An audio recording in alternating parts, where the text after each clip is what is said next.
How you going, people? I got a question that I kind of get this question a lot in a lot of different manners. It's like 72 here in Texas. It's Sunday. I think the Super Bowl's on or something, but 72 degrees. And Friday, we're expecting snow. The horses are like starting to shed. They're like, trees are budding. I'm like, okay, spring's here. Now we're getting snow Friday, but it changes. Anyway, digress.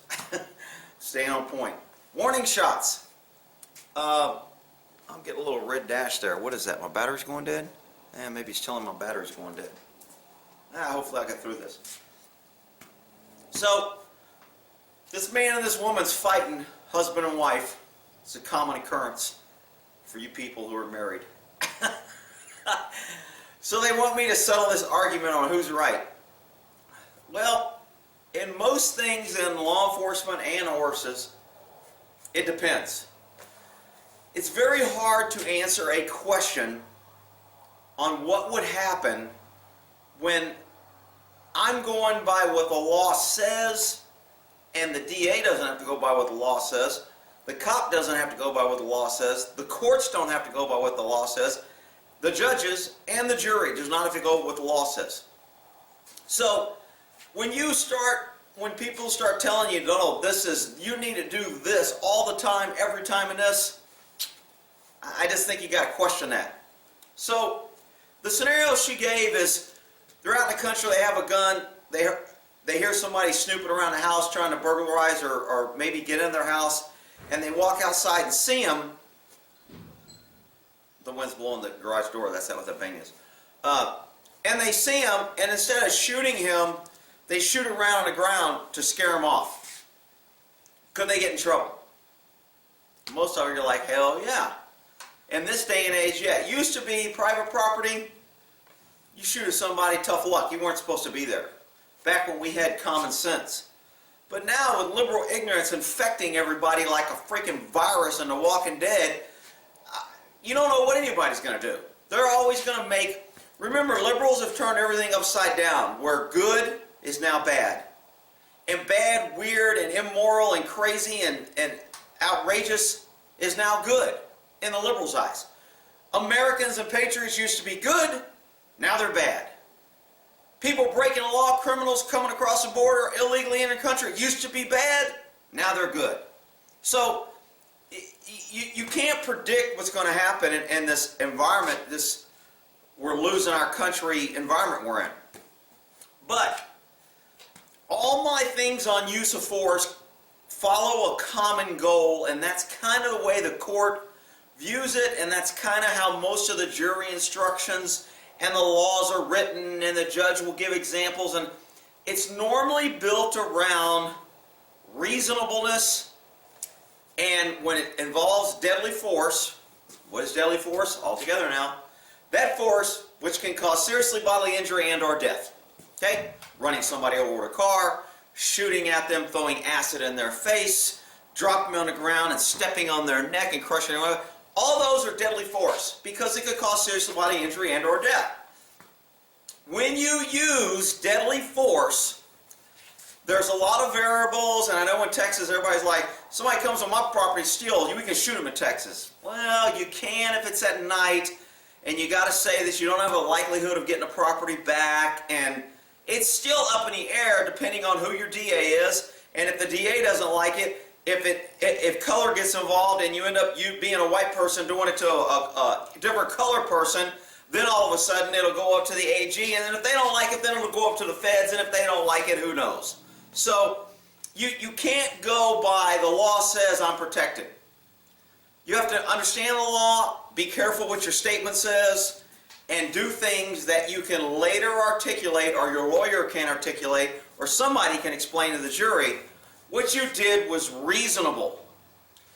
So, firing warning shots.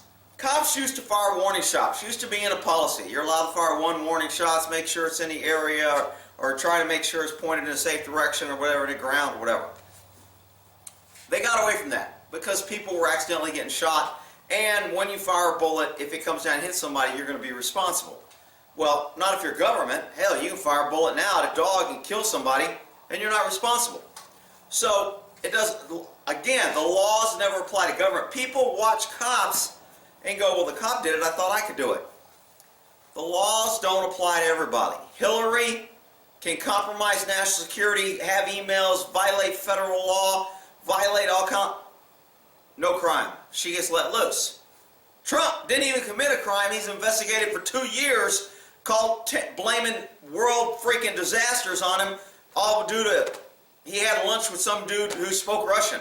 I mean, it's just crazy. So when you start shooting warning shots, a lot of DAs are going to go, were you in for your life? You used deadly force. And you're going to say, well, I didn't hit anybody, and it was my property, and I shot on the ground. And those are all true. But can they make an example out of you? Can they say, we're going to charge you with negligent discharge, we're going to charge you with threatening somebody?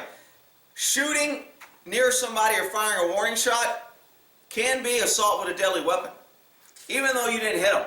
If I shoot at you and miss, that's assault with a deadly weapon.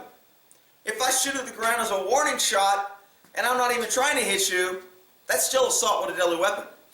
I told a story where some cop got hired in the background because the chief liked him, and most cops wouldn't have got hired for this, but hey, he went out and he found out his wife was dating somebody, they were getting divorced, and he went over to the house, and when a boyfriend picked her up, he took his duty weapon out and emptied his clip and screamed in the backyard because he was mad. And the DA was okay with that and went, he was just upset. I'm not worried about that. And he was a cop and worked for many years. But I digress. The law isn't equal, it's not fair, and there's no justice. And that's just the way it is. We used to have a little bit of faith in our government, and a little bit of faith in cops, and a little bit of faith in our judicial system. I don't have, like I said, everything's turned upside down. Criminals are the good guys. Good guys are freaking criminals now. So I wouldn't be firing warning shots. What the hell is that? Oh, trailer. I wouldn't be firing warning shots because it just doesn't go over well. Now, if for some reason I had my gun out and I tripped and was startled because this freaking burglar was on my property and the gun went off, now I didn't shoot intentionally. He was there. Had I not been investigating and he had not been on property, I wouldn't have tripped and fell and the gun wouldn't have went off. That's different than me going out there saying I saw him and I shot it on the ground and tried to scare him. Remember, statements are critical when you're giving why you do something. That's why cops ask questions. Why did you do that? What was in your mind? What were you thinking? Blah, blah, blah. And if you don't get out, I was in fear, or if you don't get out, I want a lawyer and I don't want to talk, they're going to hang you with your statement. So the question about that, like almost all questions, it depends. And a lot of it depends on your statement. What was your state of mind, or what you said your state of mind, or how you explained what took place? And again, as long as you get fear of my life, fear of someone else's life, reaction, heat of the moment, you know, I mean, I went out there, I wasn't planning on shooting him, I had my gun in my hand, when I opened the door, he grabbed me and knocked me down, and I shot him. Yeah, but he said he was trying to get away. I don't know what was in his mind. They tell us all the time, we can't testify for what's in someone else's mind, only in our mind. In my mind, when he ran out my door, I thought he was attacking me. I thought he might have had a weapon. I thought he was trying to take my gun, so I shot and killed him. So when you train in that mindset, and cops do this all the time because we're always writing statements, we're always writing reports, we're always having DAs say, hey man, you need to write this way, and you need to say it this way, because otherwise it's going to make you look bad, or it's going to make us look bad, or it's going to make my case look bad, or I'm not going to be able. So that's an education process for cops on how to articulate things. Civilians don't get that training, and you don't know. So they use that against you when you get involved in an incident. So, can you shoot a warning shot? You probably can. I mean, in reality, is a DA gonna try to go after a voter in the area that shot something on his property? It doesn't have what's called jury appeal. It doesn't have news appeal. He's not going to make any points by it. And people think DAs do things for the right reason. They're total political machines. They are freaking lawyers, which makes them sleazy, lying, non-trustworthy right off the bat. And now they work for the government, and now they're trying to get reelected, keep their job, or get a judge appointment, or get a higher government job. All those factors make them unreliable. They don't do things for the right reason. They do it for political gain, so they get a news article, so they can make a point about it later, so they can show that they're going after this color of person and they're protecting this color of person, so they're going after this straight person and they're protecting this non-straight person. There's always got to be an agenda to appeal to other voting people where they might have areas. And you don't want to be that stepping stone for a DA. So, look, for the argument of the husband and wife, I don't know who's right and wrong and where y'all stand. You're probably both a little right, and you're probably both a little wrong. And I'm not even saying I'm 100% right. I'm just saying, you know what? If, and, buts, and coconuts. When the music stops, you want to have a chair. And when it comes to this day and age, you just never know till the chips fall. Prepared, always thinking, safety, fear. I was reacting to the fear. I didn't cause it. I was on my property. I was where I was lawfully to be. I had a gun that I was lawfully authorized to have. I reacted in a way to protect myself or my children or my home or others. I was in fear. All those things need to constantly, every time you run a use of force scenario in your head, you need to start saying, what's my statement going to be? Fear. I was fear of my safety. I was fear of that safety. I was protecting myself. I was protecting others. Those are things that will make it, you don't make an uttering statement. That cop that killed that girl after he was trying to shoot the little dog that wasn't even trying to bite him, he was making statements, oh my God, I'm screwed, I'm going to court. All those things the civilian said that would be used as admissions, consciousness of guilt. It would be used against you, and if you got up there and go, no, I was trying to shoot the dog and I don't know how she got shot and I didn't mean to shoot her and I was trying to shoot the dog and I was lawfully authorized to shoot the dog. That would have been a very hard case to prosecute. Could they have fired him? Yeah. Could they have went after him? I'm telling you, juries don't like to convict cops, and they don't like to convict on iffy cases. They like good, clear case DNA. It was his bullet, it was in her, and she died. That's good evidence. But they were fighting, and somebody made a comment that it was a domestic call. They had several domestic calls in advance, and somebody did call the cops, and that cop was responding to domestic violence, and when he got out of the car, they were actually in a physical fight. So all those things make the cop, he falls under that qualified immunity. He was in the scope of his employment, he was within policy.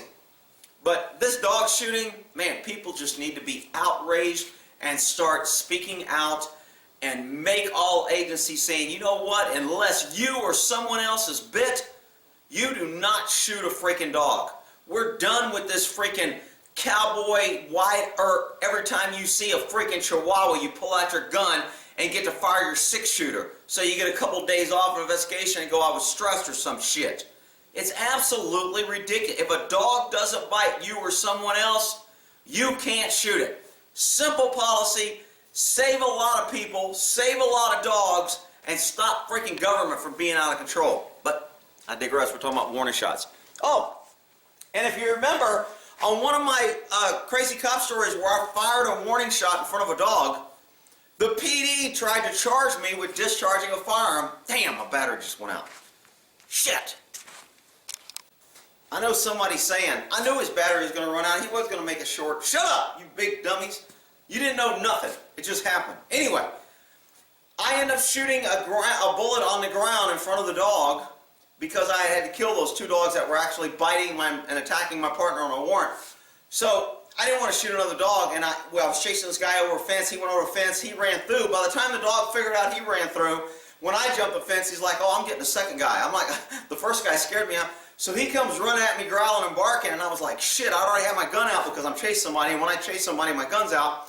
So as soon as he's coming in, I go, no, and I go, boom, and I put one right in between him, me, and the ground, and just fired it right on the ground, and he didn't want no part of that. Flash, gunpowder, burn, he was like, tail gone. He was done. I ran, jumped the fence, continued my chase.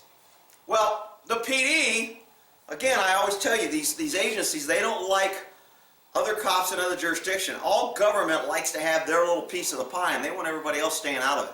They want to be able to bully and shit on the rest of the community, but they don't want anybody telling them what to do. So when other law enforcement agencies start, FBI, Secret Service, ATF, county versus city versus state versus highway, all those are conflicting power struggles. So this PD was pissed because they didn't know we were running a sting to catch this felony, and I told dispatch that we were going to do it, but they didn't bother telling anybody. So when it went out on the radio, foot pursuit, they were like, well, we didn't know he was out there. We didn't, like it freaking mattered if you knew. If you knew, you would have been like, so we don't care, it ain't involved us. But you just want something to complain about, and Woodland PD was great about that. Bunch of lazy whining. Anyway, I digress. So the sergeant or lieutenant that I didn't really like anyway, and I already kind of told him to kiss my ass a few other times, so he was just looking for a chance to get me. But he comes out there and he's like, oh, you need to have 7 Henry 21 return to the scene of the shooting. We're doing an investigation for and he puts all this out on the radio to make a big deal, so everybody else is listening like, ooh. Well, in the meantime, my chief had already called the DA and said, hey, Rick was in a pursuit and he didn't want to shoot dog. He fired on the ground. Now Woodland PD's trying to charge him. And the DA's like, tell Woodland PD I ain't charging it, so don't waste their time. So the chief told Woodland, look, if you charge this, you're wasting your freaking time. I ain't prosecuting. And they were still like, oh, we're still doing the report. We're still going to do it. We're going to file it. And if you don't want to prosecute, whatever. I went back. We found the bullet. It was in the ground. They were trying to ask me these questions about, well, did you know your background? Did you know where you were? Was it a warning shot? They were trying to trick me. And I actually, when we were writing the policy, they wanted some of the other lieutenants wanted to put in there, no warning shots allowed. And I was like, man, I don't like that. We know that, why don't we just put warning shots or discouraged because of the reasons and then leave it? Because there may be a case where a guy fires a warning shot and it's okay, but if it's in a policy, then he violates policy. If we write the policy that they're discouraged and we give the reasons why, then when a guy does do it, he has to say why, those reasons on why they're discouraged. Did he figure that out before he did it? So, and I ended up getting the wording that I wanted. They didn't put in there about, no, me and the other lieutenant were the use of force guys, and we both agreed. So we ended up writing a policy, and the DA approved it. So anyway, it wasn't against our policy, and my lieutenant, as a matter of fact, goes, man, if you guys remember when we wrote this policy, Rick was the one that said, I don't want to shoot some dog, I'd rather shoot in the ground. And I don't want to be shooting a dog if I don't have to, so he doesn't want no warning shots allowed. And he was making fun of it, trying to poke at him, because that was the exact scenario that happened to me, and that's why I didn't want it in a policy. But anyway, I digress. We'll end that there on warning shots and always covering your butt and always knowing that there ain't no right answer, It always depends. All right, we'll end that there.